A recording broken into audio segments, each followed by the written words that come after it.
Hi, this is Paul, and this is Rough Draft for Sunday, where I run through the current version of my Sunday sermon.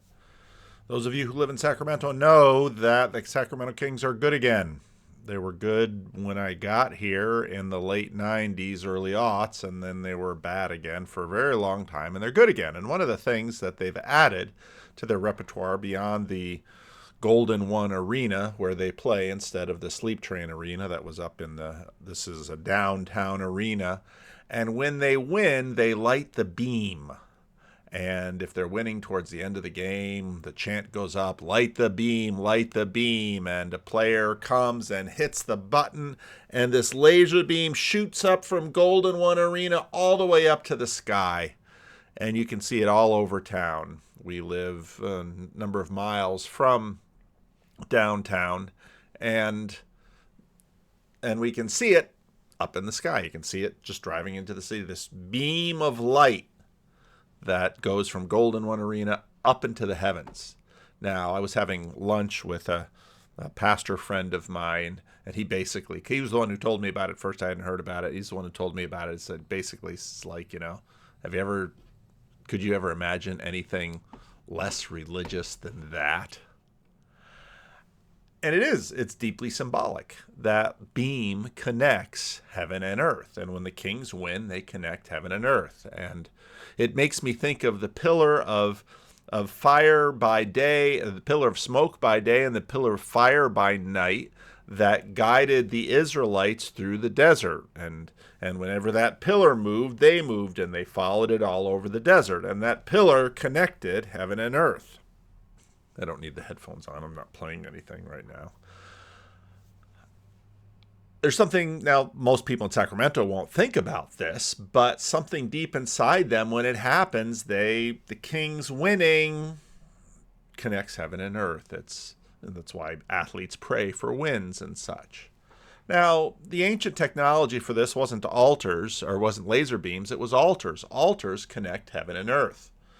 God reigns over the earth from the heavens. Ancient peoples, the gods, and heaven reigns over earth. Quite literally, look at the language. Reigns, two words, senses of reign. And the book of Exodus calls God a consuming fire. And when you look in Leviticus, when they inaugurate the tabernacle, two of Aaron's sons are killed because they bring strange fire to light the altar. And no, God lights the altar himself. God is that consuming fire. And when you look at the symbolism of a sacrifice, you take this animal substitute. Well, a lot of people are like, well, where does that substitute? Well, you can see it in the story of Abraham and Isaac, and the animal substitutes for Isaac. And when the head of the family brings a sacrifice to the tabernacle or the temple, they place their hand on it, sort of transmitting the sin from the family to the animal. And the animal goes, the animal now laden with the sin, you can also see that in the scapegoat, the animal laden with the sin goes into the fire and is consumed by the fire. God is a consuming fire. And then that animal that goes into the consuming fire is sort of translated up the cloud all the way up into the heavens. Every time someone does a sacrifice, in that sense, they light the beam.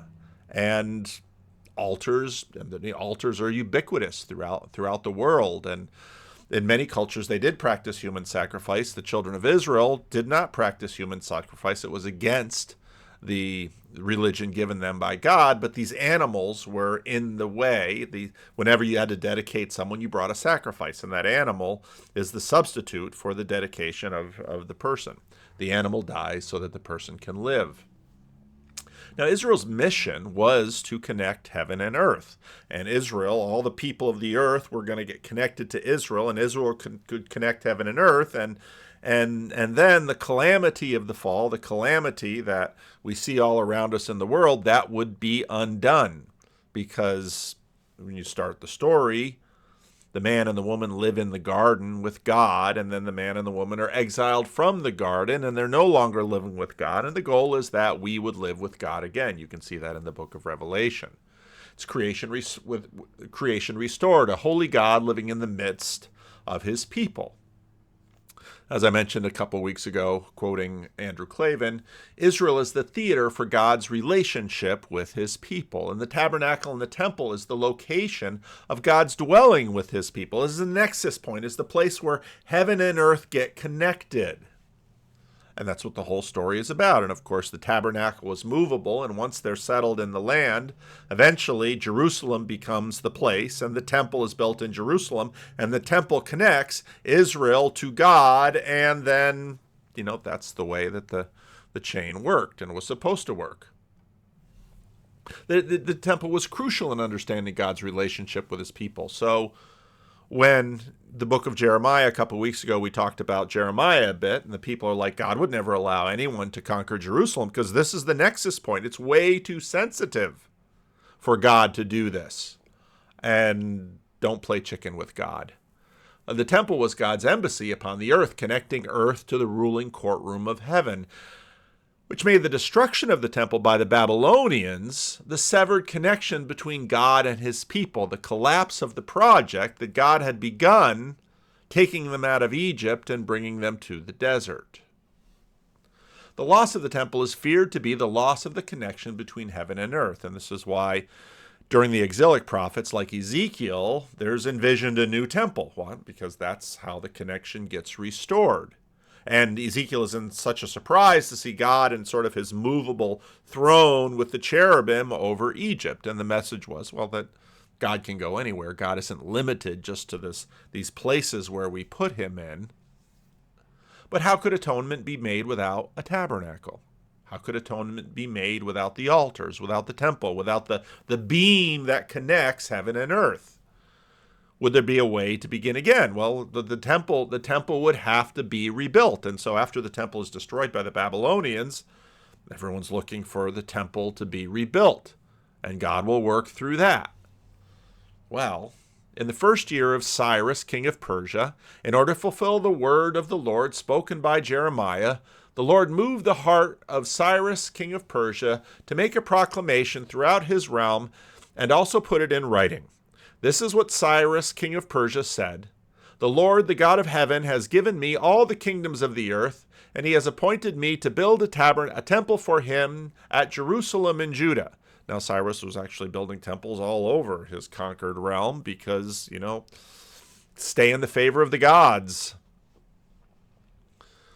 Any of his people among you may go up to Jerusalem in Judah and build the temple of the Lord, the God of Israel, the God who is in Jerusalem, and may their God be with them. And in any locality where survivors may now be living, the people are to provide them with silver and gold, with goods and livestock, and free will offerings for the temple of God in Jerusalem. Cyrus wants to get this thing operational again. And so people begin to leave, just a remnant, just a few people. Most people stay scattered throughout the Persian Empire, what had been the Babylonian Empire and will become other empires. But a remnant come down and they're going to restart the beam. They're going to restart this connection between heaven and earth. Then the family heads of Judah and Benjamin, the priests and the Levites, everyone whose heart God had moved, prepared to go up and build the house of the Lord in Jerusalem.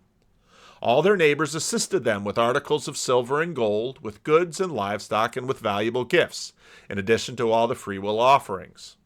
Moreover, King Cyrus brought out the articles belonging to the temple of the Lord, which Nebuchadnezzar had carried away from Jerusalem, and had placed them in the temple of his God. Cyrus, king of Persia, had them brought by Mithredath, the treasurer, who counted them out, to Sheshbazzar, the prince of Judah. And here they listed the items. Sheshbazzar brought all these items along with the exiles when they came up from Babylon to Jerusalem. And then they have a list in Ezra 2 of a bunch of the people that went. Ezra 3. When the 7th month came and the Israelites had settled down in their towns, the people assembled together as one in Jerusalem. Then Joshua, son of Jozadak, and his fellow priests, and Zerubbabel, the son of Shealtiel, and his associates, began to build the altar of the Lord, the God of Israel, to sacrifice burnt offerings on it. So, they didn't have the temple, but the altar is the important thing. The altar where that God said, well, all of these things should happen, so let's rebuild the altar to light the beam and get the connection again between heaven and earth. In accordance with what was written in the law of Moses, the man of God. Despite their fears of the people around them, they built the altar on its foundation and sacrificed burnt offerings on it to the Lord, both the morning and the evening sacrifices. Then, in accordance with what is written, they celebrated the festival of tabernacles, with the required number of burnt offerings prescribed for each day. After that, they presented the regular burnt offerings, the new moon sacrifices, and the sacrifices for all the appointed sacred festivals of the Lord, as well as those brought as freewill offerings to the Lord.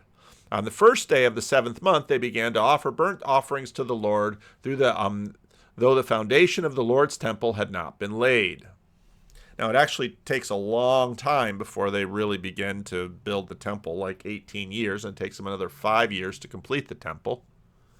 When the builders laid the foundations of the temple of the Lord, the priests in their vestment and with the trumpets, and the Levites, son of Asaph, with cymbals, took their places to praise the Lord as prescribed by David, king of Israel.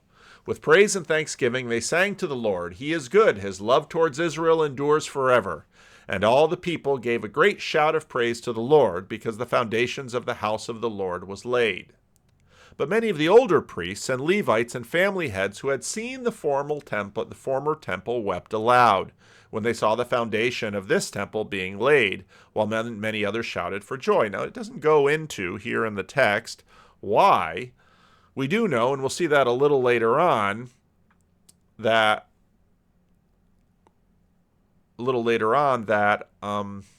my wife asked me a question on the thing.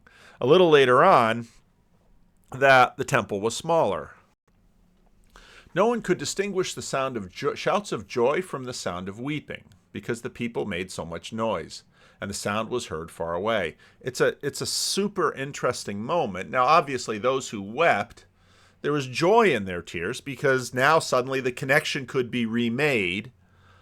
But it wasn't like the old days, and it wouldn't be like the old days. There were these prophecies that when Israel would come back, they would all come back, and everything would be great, and Israel would be lifted up. And implicitly, what that connection meant was that Israel would be the most important city in the world. Not the kingdom of Persia, not the capital of Persia, not Rome, not New York City, not any of these things, but not London, not Paris, not any of the most important cities in the world, but instead, Jerusalem would be the most important city in the world, because the connection between heaven and earth would be made there. And they came back just a remnant, just a handful, and they continued to have conflict with the people around them, because, of course, these people came back. People had settled in, they had taken the land, and now there's tension, and who's in charge, and you can read about that in the books of Ezra and Nehemiah and some of the prophetic books. There's all this drama going on, and they're waiting. Why doesn't this meet expectation? Why doesn't this? It isn't working. Now, it's the Lord moved Cyrus, and it's a wonderful thing. He pays for Cyrus and Darius, put the temple up, they pay for it. But is it really the same when it's done by Cyrus for the reasons that he did it? And I mean, why should this be Cyrus? The vision of the Lord ruling the earth through her king, through Israel's king, is a bit truncated by the fact that, well, it's Cyrus to it, and Cyrus has said many wonderful things about Cyrus, is said in the book of Isaiah. But Cyrus is hardly, the kind of thing that we expect from the book of Deuteronomy. Temples can manipulate as well as facilitate. There would be another temple builder who would come along, and his name would be Herod the Great. Now Herod, in the 18th year of his reign, and after the acts already mentioned, undertook a great work, that is, to build of himself the temple of God, and make it larger in compass, and raise it to a most magnificent altitude, as esteemed to be the most glorious of all of his actions, as it really was, to bring it to perfection, and that this would be sufficient for an everlasting memorial to him. Now, for Josephus, who wrote this, Josephus understands full well what Herod is up to. But Herod is going to make a speech because the people are a little nervous because they're like, he's going to tear this down to rebuild it, but he's going to have enough money to finish the job, and is he going to destroy the temple in the process? But as he knew the multitude were not ready nor willing to assist him in so vast a design, he thought to prepare them first by making a speech to them, and then set about the work itself. So he called them together and spake to them thus: I think I need to speak to you, my countrymen, about such other works as I have done since I came to my kingdom. Now, relations between Herod and many of the people were not so good. Of course, Herod was appointed by Rome.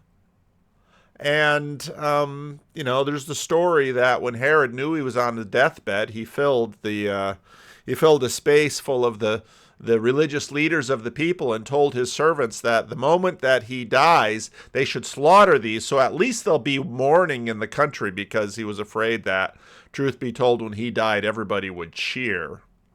So that's how popular he was and who put him in power. So although I may say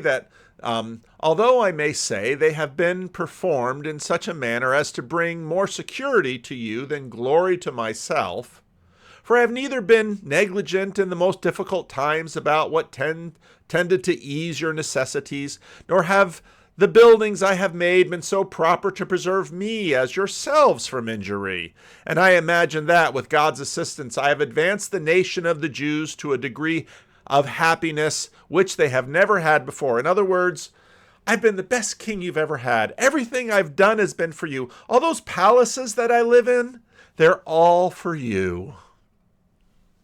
Our fathers indeed, when they returned from Babylon, built the temple to God Almighty. Yet it does want 60 cubits of its largeness and altitude. For so much did that first temple which Solomon built exceed this temple.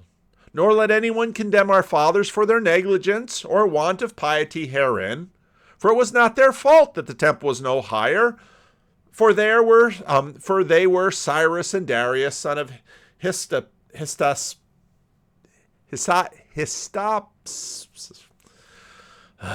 who determined the measure of its rebuilding.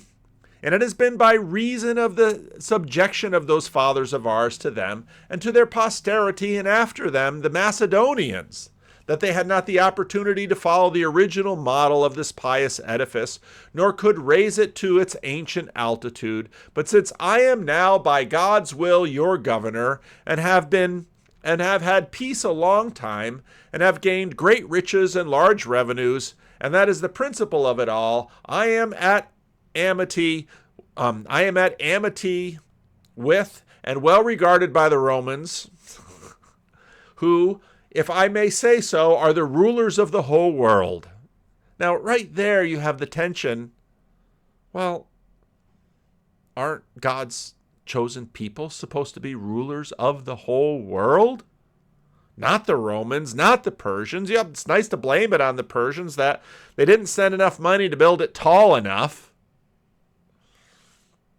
I will do my endeavor to correct that imperfection, which hath arisen from the necessity of our affairs, and the slavery we have been under formerly, and to have a thankful return after the most pious manner to God, for what blessings I have received from him by giving me this kingdom, and that by rendering his temple as complete as I am able. So in other words, it's up to me, I'll do it right, because God has made me such and such. This, of course, is Herod the Great, of whom it is written in the Gospel of Matthew, he sent the Magi back to Bethlehem to worship him, or to make sure he dies, and so Jesus flees to Egypt.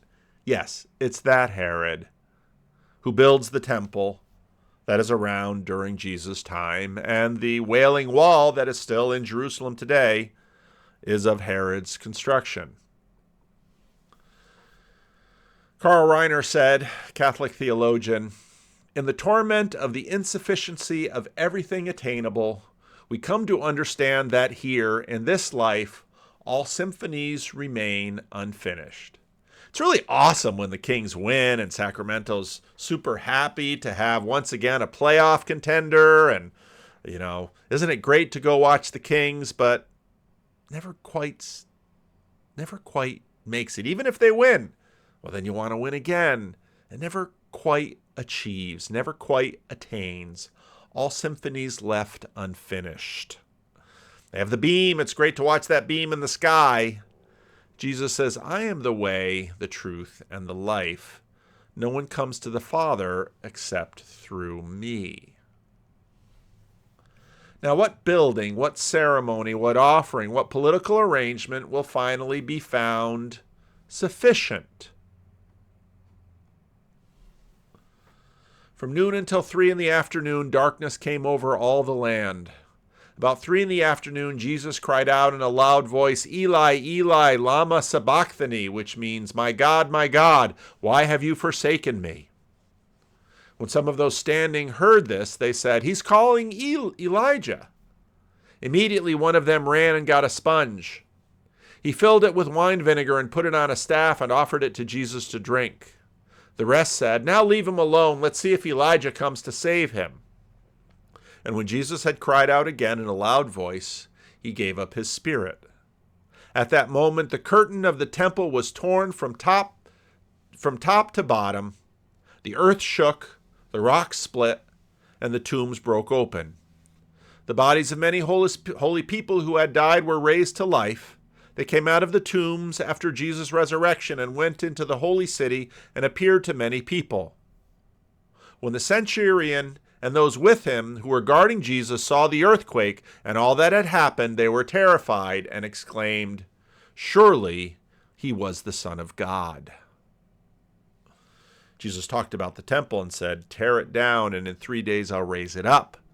Everyone thought they were talking about Herod's temple. He was talking about his body. His body would become the new temple. His body, sacrificed on Calvary, Jesus would become the beam that connects heaven and earth. Now we wait for heaven and earth to reunite. And every time I see the beam now, I'm probably going to think about this sermon and think, yeah, even the Sacramento Kings. For them, it kind of means, the God giving favor on them to win a championship and then maybe another. But it's a little symbol to connect heaven and earth.